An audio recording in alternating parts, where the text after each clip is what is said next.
Inondations, tempêtes, canicules, sécheresses, incendies de forêt, la fréquence des phénomènes climatiques extrêmes semble croître d'année en année avec des conséquences qui se font évidemment ressentir en Nouvelle-Aquitaine. Les aléas climatiques dans notre région depuis des décennies, on en parle tout de suite dans Noa Histoire.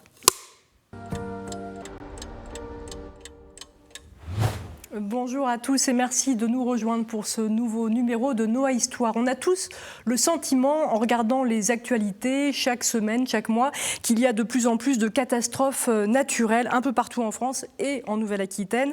On peut évidemment se poser la question du lien entre ces catastrophes et le dérèglement climatique. On va parler donc de plusieurs événements climatiques qui se sont déroulés dans notre région depuis 1956 en images, nos plus vieilles images avec de la neige à Bordeaux dans quelques instants. On parle de tout cela avec nos deux invités. Bonjour Michel Galliot.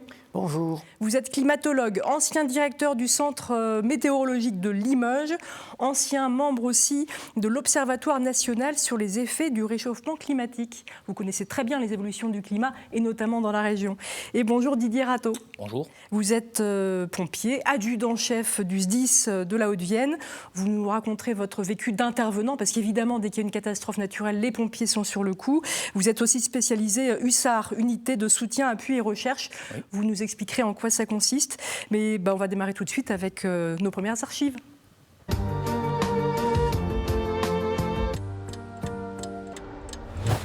Et avec une première séquence d'archives issues du fonds de la Cinémathèque de Nouvelle-Aquitaine qui nous emmène à Bordeaux. On est en 1956. Avec un hiver très très froid.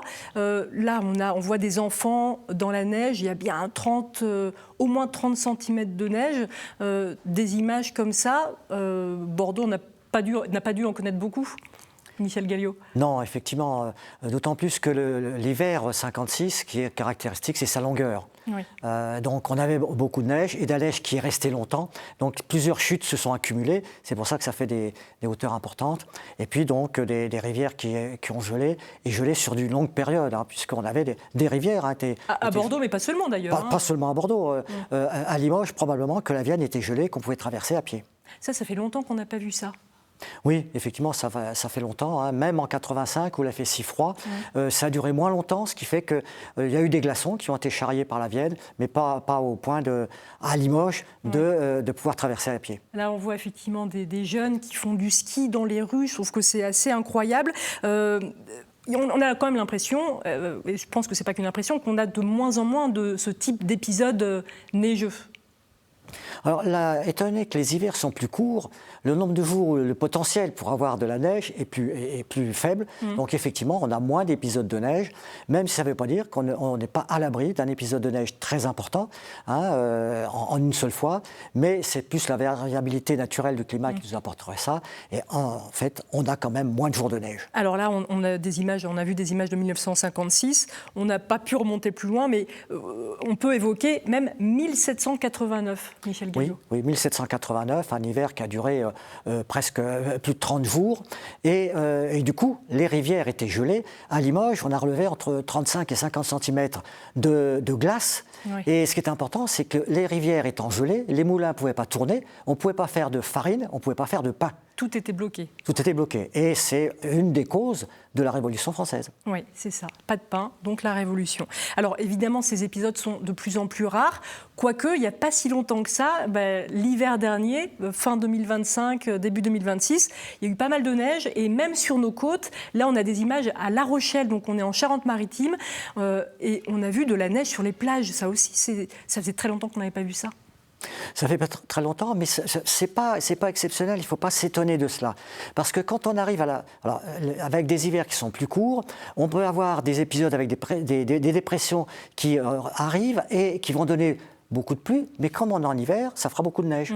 Donc c'est ça, cette conjonction. Quand on est en plein hiver, on a un air plus sec, et donc les hauteurs de neige sont moins importantes.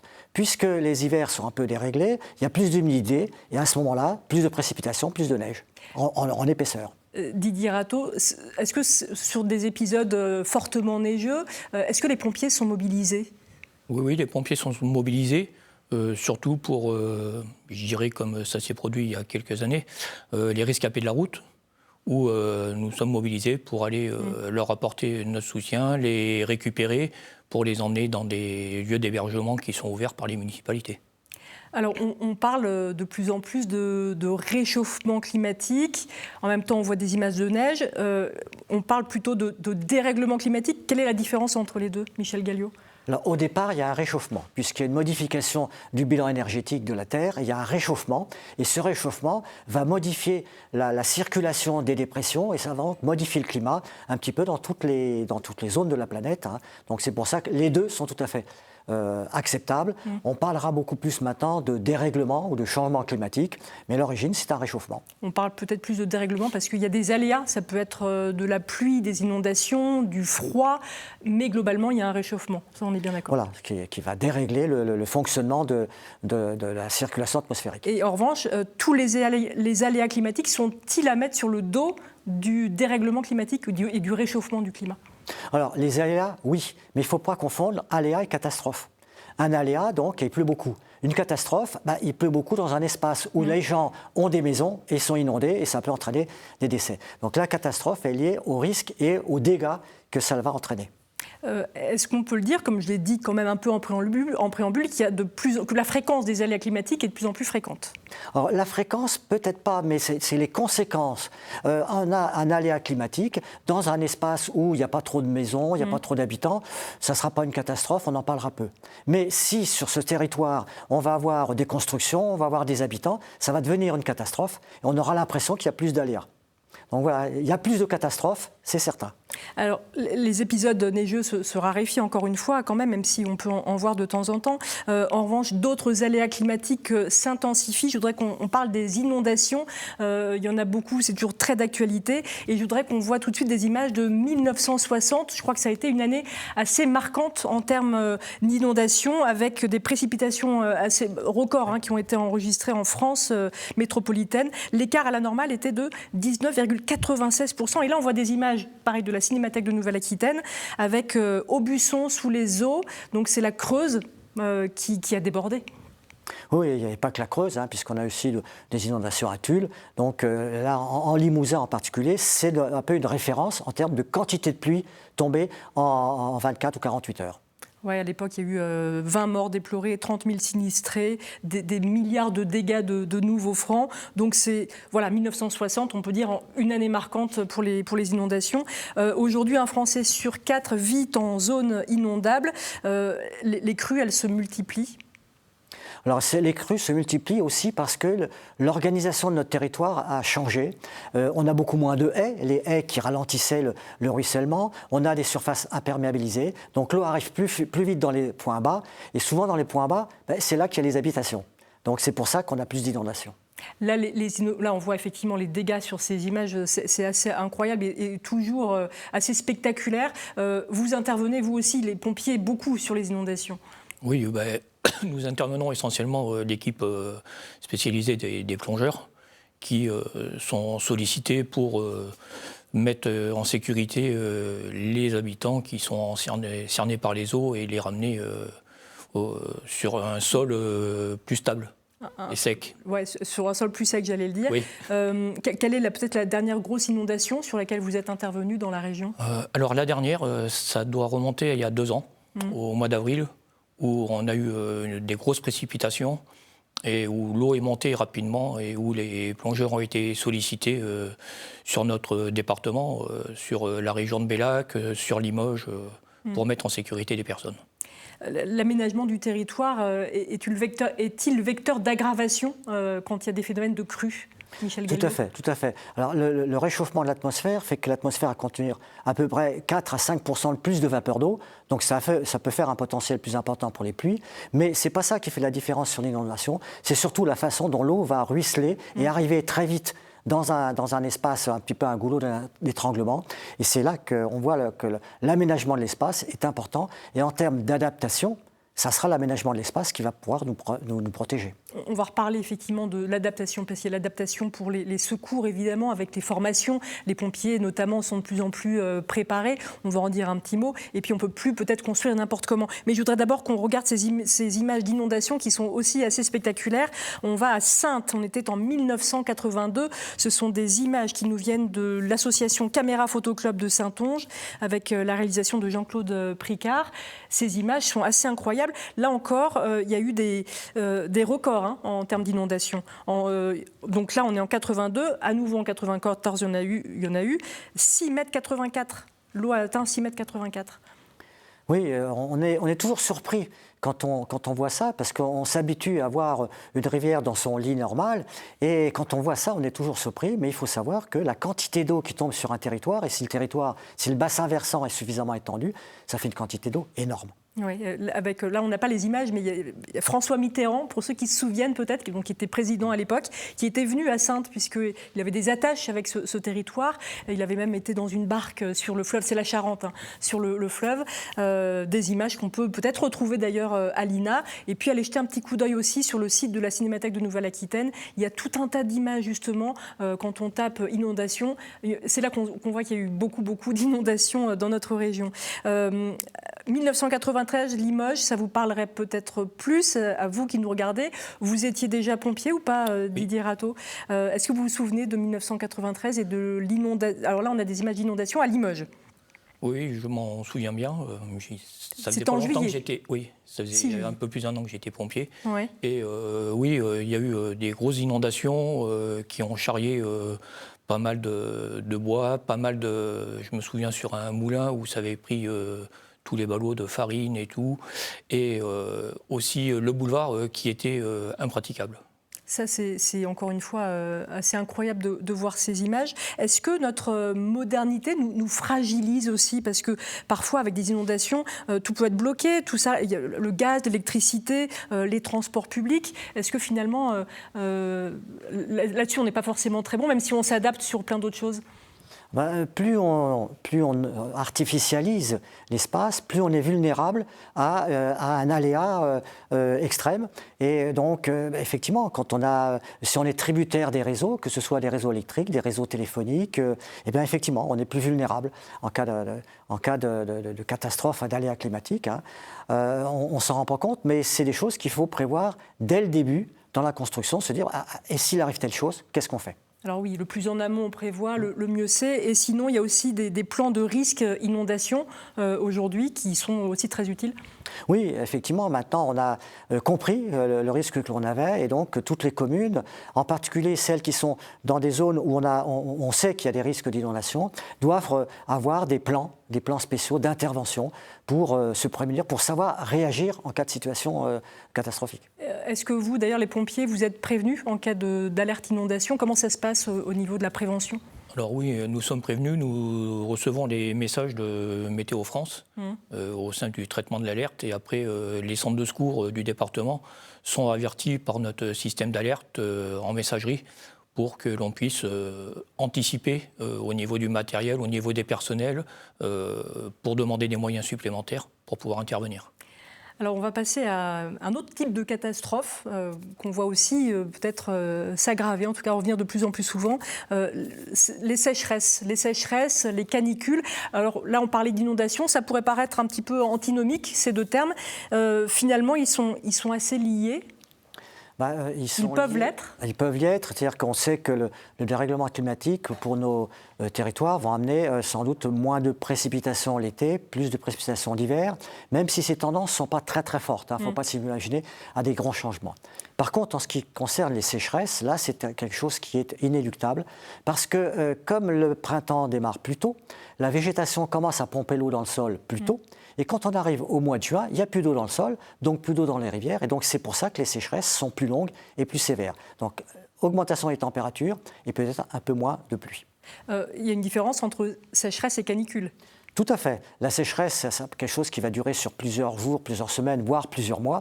La canicule, c'est ponctuel. Sur quelques jours, on va se retrouver avec des températures qui vont dépasser les 40 degrés et aussi des températures la nuit qui dépassent les 20 degrés, ce qui fait qu'on n'arrive pas à récupérer la nuit. Et donc, c'est pour ça que ça pose un problème de santé publique. Alors, avant d'évoquer en images la sécheresse de 2022 qui était très importante dans notre région, je voudrais qu'on évoque très vite une première grosse canicule, peut-être la première vraiment dans la mémoire collective, c'était en 1976, avec près de 40 degrés. Il y a eu de la canicule et de la sécheresse. Oui, parce que alors, la sécheresse, elle était au mois de juin. On a des régions qui n'ont pas une seule goutte d'eau au mois de juin. Je crois qu'également ça a été le cas en Nouvelle-Aquitaine. En Nouvelle-Aquitaine, il y a eu un peu de pluie quelques orages au mois de juillet, mais sur le nord de la France, il n'y a pas eu d'orage. Et donc, effectivement, ça a été quelque chose d'extrêmement grave qui a entraîné aussi des mesures, en particulier pour les agriculteurs.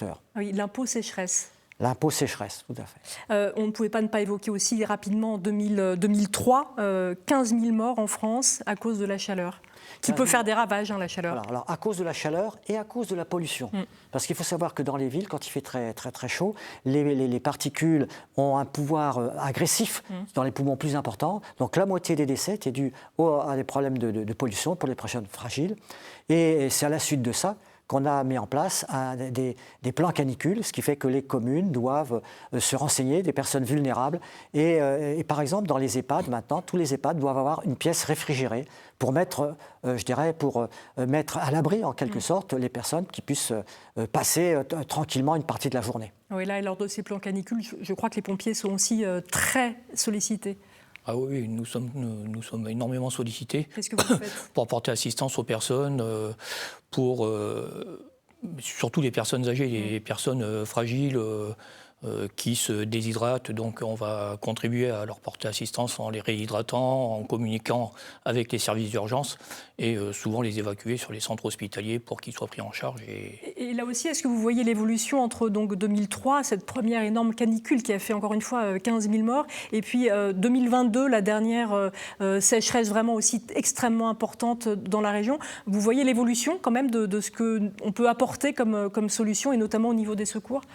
Alors oui, l'évolution, déjà, on est peut-être moins sollicité parce qu'il y a des mesures de prévention qui ont été mises en place, comme le disait Michel Galliot, sur les EHPAD et des établissements spécialisés, où on a pris conscience qu'il fallait protéger les gens, et nous, ça nous permet d'intervenir dans de meilleures conditions. Alors oui, en 2022, là on voit des images de 2022, on voyait les rivières vraiment à sec, température moyenne estimée d'environ... là j'ai des chiffres de 2025, parce que depuis 2022 finalement, les années ont été aussi sèches et chaudes, pas autant que 2022, mais 2025 se classe au 4e ou 3e rang des années les plus chaudes, derrière évidemment donc 2022 et 2023 et devant 2024. Donc là on voit qu'il y a une progression ces dernières années. Oui, ce que l'on voit, c'est que sur les 10 dernières années qu'on a connues sont quasiment les 10 dernières années les plus chaudes depuis 150 ans. Donc on voit que ce phénomène s'installe dans la durée et qu'il faut maintenant se dire que ces étés-là sont des étés normaux, pas des étés exceptionnels. Donc il faut acheter des ventilateurs. Oui. Et mettre de l'eau, et puis à faire attention à la ressource eau, évidemment. Oui, et puis apprendre à se protéger, à avoir de l'ombre, planter des arbres quand on a la possibilité, ne pas faire trop d'efforts, pas faire de sport à ce moment-là, la nuit, ouvrir les fenêtres, dans la journée, fermer les volets, et éventuellement, si on n'a pas de volets, en installer, avoir des choses pour occulter le soleil. Donc il y a plein de mesures qui peuvent permettre, bien avant le recours à la climatisation, il y a plein de mesures qui nous permettent de passer ces périodes. Oui, parce que la climatisation qui peut être une fausse bonne idée, parce que finalement on réchauffe évidemment l'atmosphère. Dans une ville, si tout le monde se met avec des climatiseurs, en fait on réchauffe l'extérieur. Et donc en passant dans les rues, finalement on aura peut-être un sentiment de chaud. Donc méfions-nous, et puis méfions-nous aussi du choc thermique. Quand on est dans une maison avec un climatiseur qui nous mène une température de 18 degrés et qu'on sort à l'extérieur, qu'on se retrouve d'un seul coup avec 38 degrés, il y a un choc thermique qui peut être très grave. On reste en 2022, sécheresse, canicule et incendie. On se souvient tous des méga-feux qui ont eu lieu en Aquitaine. C'est d'ailleurs la première fois que le terme est apparu chez nous de méga-feux. On a progressé, hein, et Oui. maintenant dans la connaissance, le phénomène qui arrive à ce type de méga-feu a fini par être compris. Vous êtes intervenu ou pas sur ces incendies d'Idirato ? Non. Et en Nouvelle-Aquitaine, il y a eu une vraie, il y a des pompiers de partout qui sont allés quand même donner un petit coup de main aux collègues de Gironde. Oui, il y a eu une forte mobilisation de tous les départements de la région Nouvelle-Aquitaine qui ont envoyé des moyens en personnel, en matériel, pour pouvoir attaquer ces incendies. Alors, qui sont restés quand même assez violents. Là, évidemment que quand il y a des incendies, les pompiers sont sur le front toujours. En termes de catastrophes naturelles, vous êtes de plus en plus formés, que ce soit sur des méga-feux, mais aussi sur les autres types de catastrophes naturelles ? Oui, nous avons des équipes spécialisées, comme le SMPM, ce qu'on appelait précédemment le GRIMP, le groupement d'intervention milieu périlleux, nous les hussards, et puis aussi les plongeurs. Alors les hussards, racontez-nous comment ça se passe, il y a une formation spécifique ? Alors oui, il y a une formation spécifique, il y a 3 niveaux, niveau hussard 1, hussard 2, hussard 3, donc équipier, chef d'unité et chef de section. Et c'est une formation, nous en Haute-Vienne, on fait une formation sur 2 semaines pour les hussards 1, et identique pour les hussards 2. Et on est formé sur tout ce qui est catastrophe naturelle, séisme, effondrement, coulée de boue, pour faire de la recherche, de la sécurisation et de la recherche de victimes. Ça veut dire qu'effectivement, on est quand même de plus en plus prêt, de plus en plus apte à réagir vite à des catastrophes naturelles aujourd'hui ? Oui, on se dote de moyens et puis en formation et en matériel pour pouvoir intervenir le plus rapidement possible. Alors j'ai quand même des chiffres qui font un petit peu peur. Alors au niveau mondial cette fois, plus de 2,3 millions de personnes qui sont mortes dans le monde de catastrophes climatiques entre 1970 et 2025, avec quand même une baisse du nombre de ces victimes. Ça veut dire qu'effectivement, c'est pas que les événements sont moins dangereux, c'est qu'on est plus apte à réagir. Oui, on prend des mesures. Hein. La canicule de 2006, qui est arrivée après 2003, on a pris des mesures, beaucoup moins de décès en France, et petit à petit, on apprend. Et c'est un peu le cas de tous les pays, hein, où ils apprennent à faire face à cela. Beaucoup de pays n'avaient pas de culture du risque. Ils s'y mettent, et dans ce cas-là, ça diminue bien entendu le nombre de victimes. On ne pouvait pas ne pas parler des orages et des tempêtes, évidemment. On a droit à notre lot de tempêtes chaque année quasiment, avec des tempêtes qui sont parfois plus marquantes que d'autres. Évidemment, il y a la tempête de 1999, on est le 27 décembre, c'est la tempête Martin, chez nous en Nouvelle-Aquitaine. Tout le monde se souvient de ce qu'on faisait à ce moment-là. Didier Rateau, vous étiez ici, à Limoges. J'étais à Limoges et j'étais de garde. Et vous étiez de garde. Alors, qu'est-ce qui s'est passé ? Vous êtes tout de suite allé... On est tout de suite parti sur le terrain avec des moyens pour dégager les voies publiques, des moyens de bâchage pour sécuriser les biens des personnes. Donc avec tous les collègues et des collègues d'autres départements de France, parce qu'on a eu beaucoup de soutien d'autres régions de France aussi qui n'étaient pas impactées. Donc, où on a fait du bâchage, du dégagement de voies publiques, et pour permettre aussi aux médecins, aux infirmiers, aux secours d'intervenir chez les usagers. Ça fait partie des événements les plus marquants dans votre carrière de pompier ? Oui, c'est un événement très marquant même, et j'en discutais encore il y a quelques temps avec des collègues et même avec des habitants qui sont marqués psychologiquement. Ça les a énormément touchés. Et vous aussi, et ceux qui ont aidé aussi. Oui, parce qu'on a vécu des situations auxquelles on ne s'attendait pas. Ouais.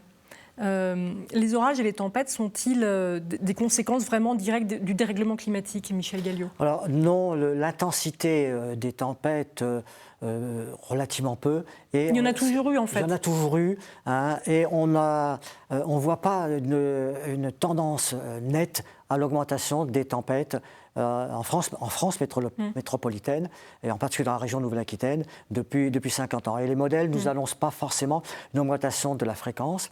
Par contre, pour ce qui est des orages et des fortes pluies, effectivement, il peut y avoir une intensité un peu plus importante, mais pas forcément en fréquence. Donc c'est l'intensité, peut-être là on voit des images de la tempête Klaus dans les Landes, beaucoup en 2009, qui a fait des dégâts considérables. Je ne sais pas à quel moment d'ailleurs on parle aussi de vagues submersibles. On en parle de plus en plus, c'est un terme aussi qui est apparu il n'y a pas si longtemps que ça. Oui, vagues submersibles, on appelle ça la surcôte, donc qui existait, qui a toujours existé. Mais quand c'est arrivé pour une première fois de manière catastrophique, on s'est posé la question et on a mis un nom là-dessus. Mais c'est des choses. Lorsqu'on a une tempête avec des pressions très faibles, la pression étant très faible, le niveau de la mer va monter, ça va augmenter le niveau de déferlement des vagues et donc passer au-dessus des digues. Avec aussi la tempête Xynthia dont on se souvient tous, c'était fin février 2010. Est-ce qu'il y a quand même une vraie prise de conscience, même si certains événements climatiques ne sont pas forcément liés au dérèglement climatique, est-ce qu'il y a une prise de conscience, et notamment que c'est aussi l'activité humaine qui participe au réchauffement climatique, Michel Galliot ? Oui, il y a une prise de conscience, et en particulier les gens qui habitent dans les zones à risque, en voyant ce qui se passe ailleurs, ne peuvent pas faire autrement que de se poser des questions et d'accepter qu'il y a un certain nombre de mesures, même si elles sont un peu contraignantes,